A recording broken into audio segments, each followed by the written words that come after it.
ॐ श्री गणेशाय नमः। अथ श्री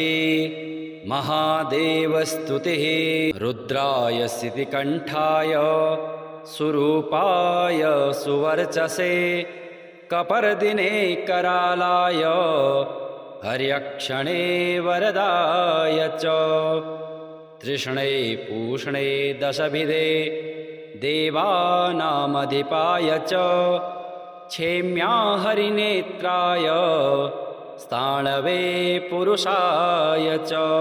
हरिकेशाय मुण्डाय क्रोधायोत्तारणाय च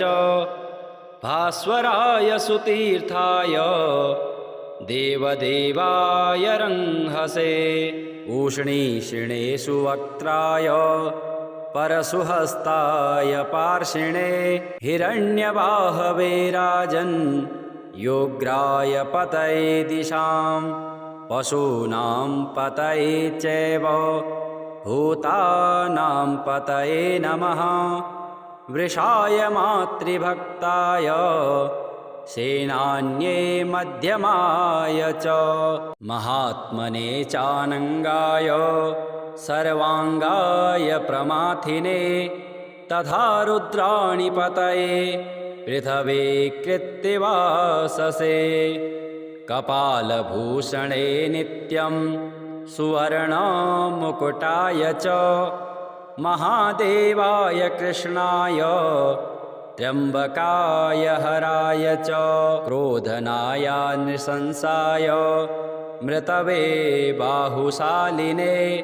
दण्डिने दीप्ततपसे तथैवाक्रूरकर्मिणे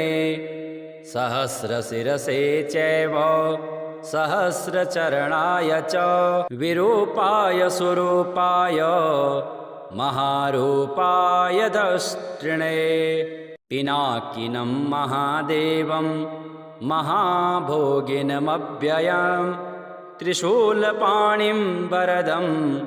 त्र्यम्बकं भुवनेश्वरं त्रिपुरघ्नं त्रिनयनं त्रिलोकेशं महोजसं प्रभवं सर्वभूतानां धातारं धरणीधरम् ईशानं शङ्करं सर्वं शिवं विश्वेश्वरं भवम् उमापतिं पशुपतिं विश्वरूपं महेश्वरं विरूपाक्षं दशभुजं विषयद्गङ्गं वृषध्वजम् उग्रं स्थाणुं शिवं घोरं सर्वं गौरीशमीश्वरं शितिकण्ठमजं शुभ्रं पृथुं विदुहरं हरं विश्वरूपं विरूपाक्षं बहुरूपमुमापतिं प्रणम्य शिरसा देवं नागाङ्गदधरं हरं शरण्यं शरणं यामि महादेवं चतुर्मुखं विरोचमानं वपुषा दिव्याभरणभूषितम् अनाद्यन्तमजं शम्भुं सर्वव्यापिनमीश्वरं निस्त्यगुण्यं निरुद्योगं निर्मलं निधिमोजसां प्रणम्य प्राञ्जलिः सर्वं प्रयामि शरणं हरं निष्कलं निर्मलं नित्यमकारणमलेपनम् आध्यात्मवेदमासाद्य प्रयामि शरणं मुहुः यस्य नित्यं विदुः स्थानं मोक्षमध्यात्मचिन्तकः योगीशं तत्त्वमार्गस्था कैवल्यपदमक्षरं यं विदुः सङ्गनिर्मुक्तः सामान्यं समदर्शिनः तं प्रपद्ये जगद्योनिं योनिं निर्गुणात्मकम् असृज्यध्यस्तु भूतादीन् सप्तलोकान् सनातनान् स्थितः सत्ययोपरे स्थाणुं तं प्रपद्ये सनातनं भक्तानां सुलभं तं तु दुर्लभं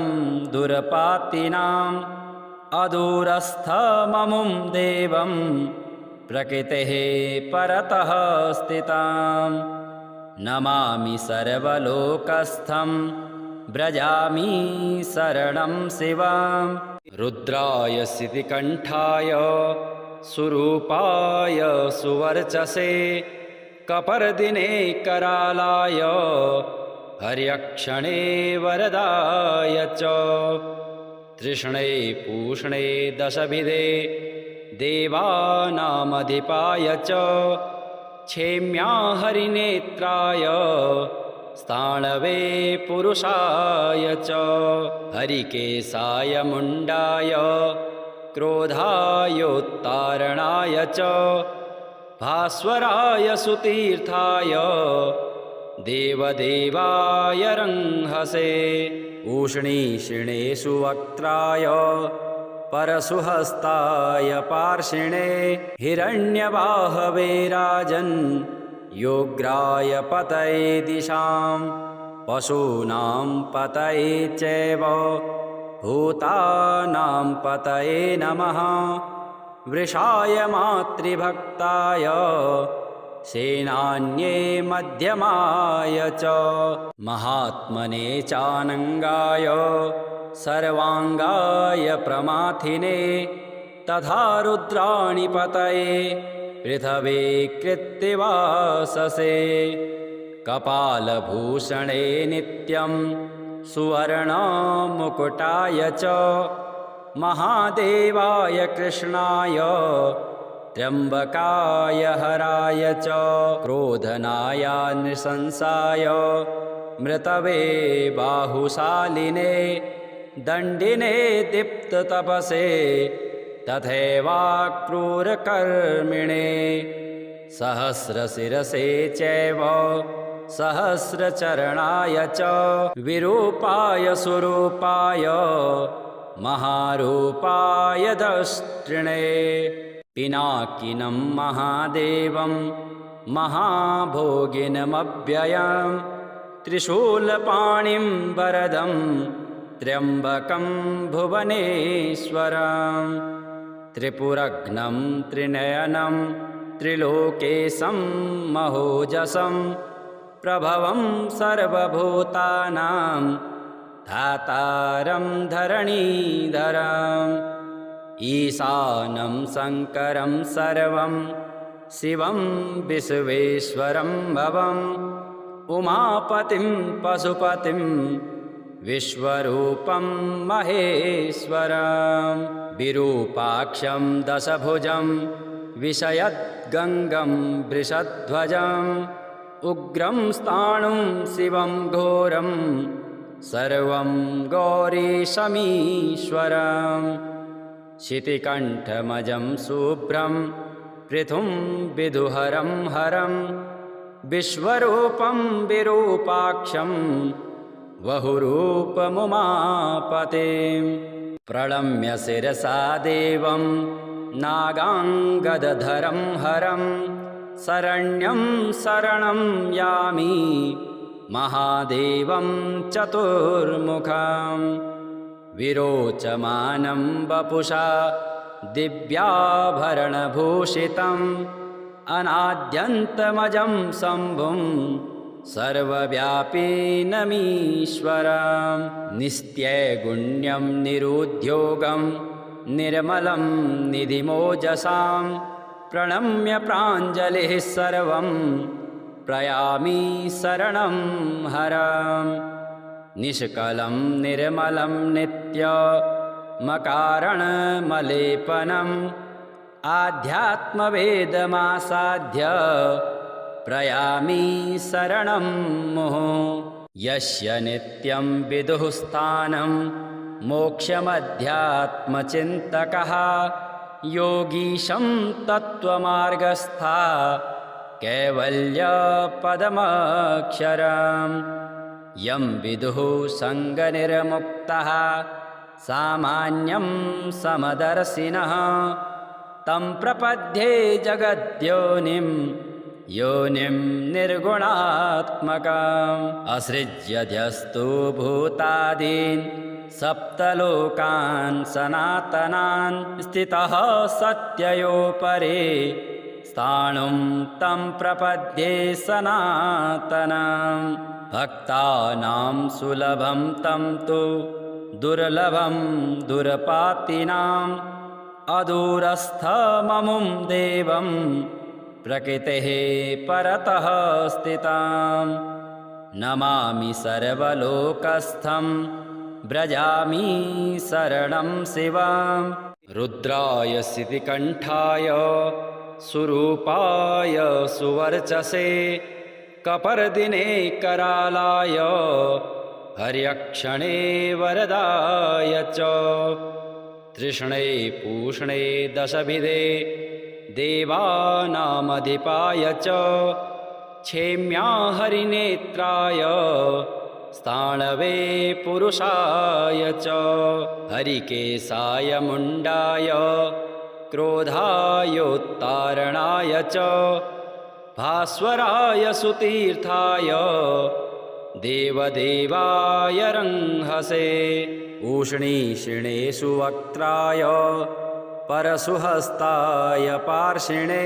हिरण्यबाहवे राजन् योग्राय पतये दिशां पशूनां पतये चैव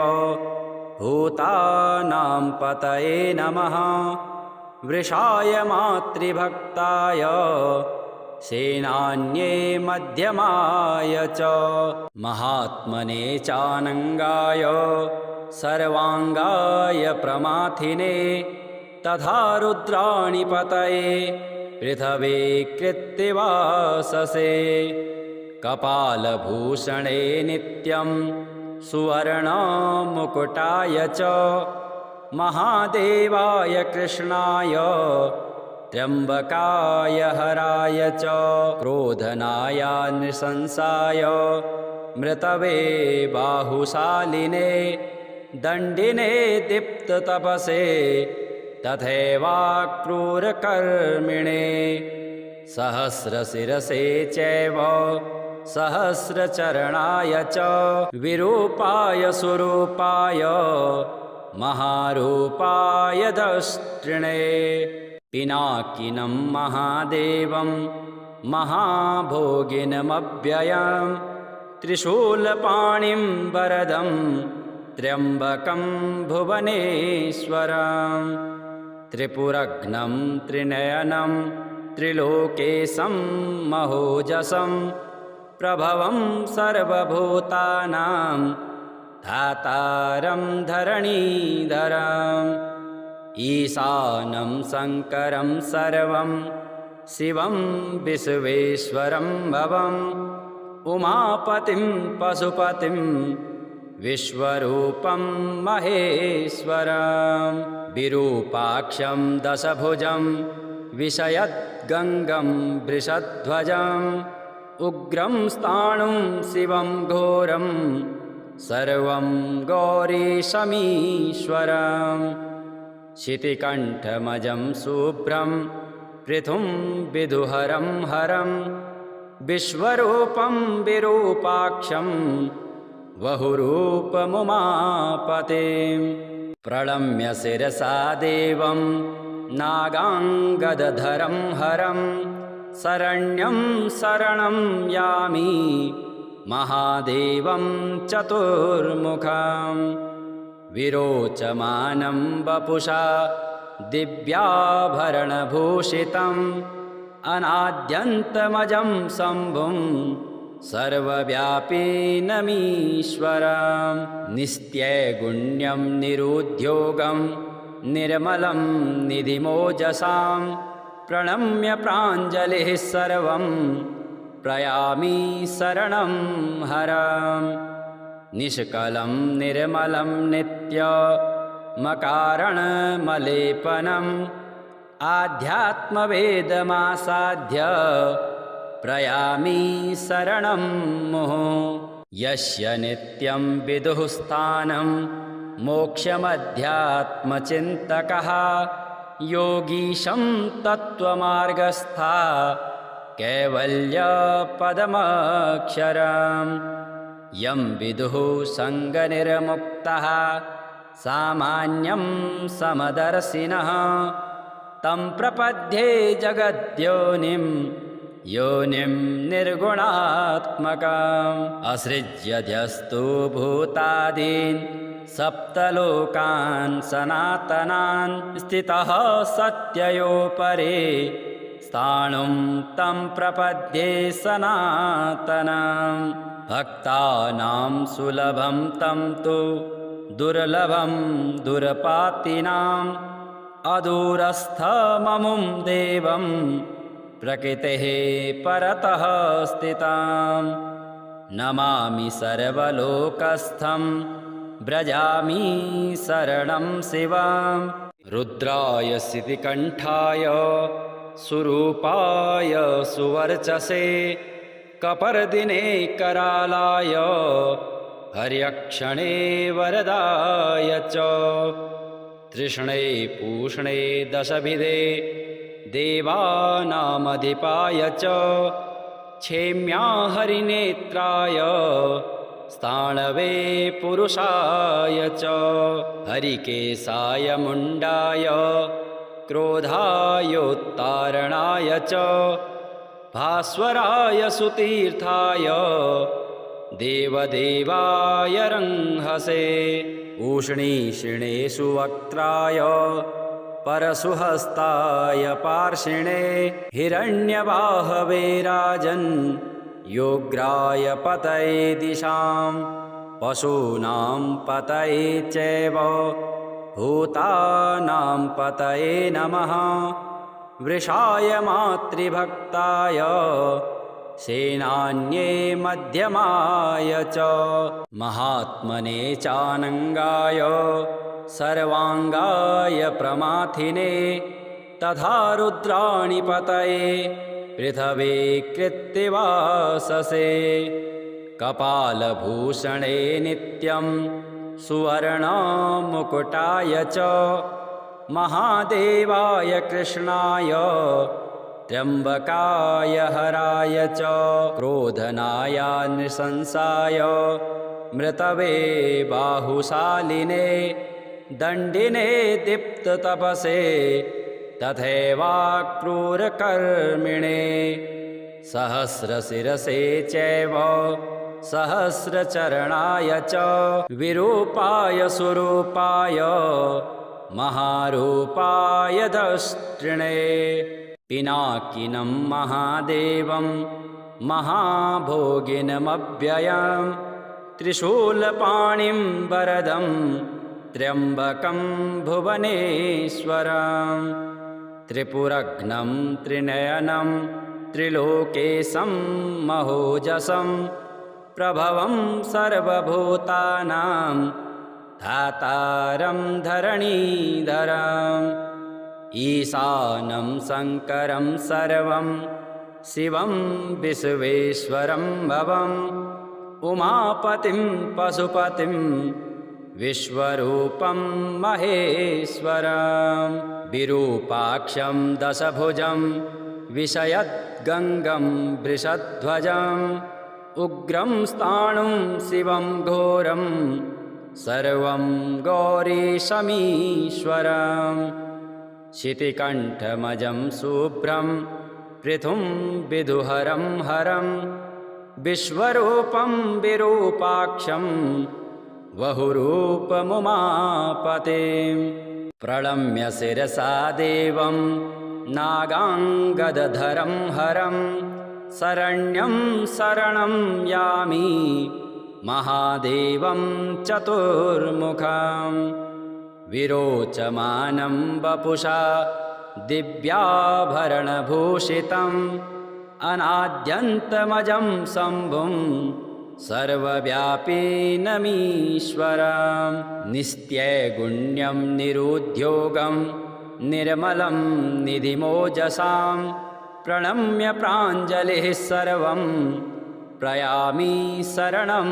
हरम् निष्कलं निर्मलं नित्य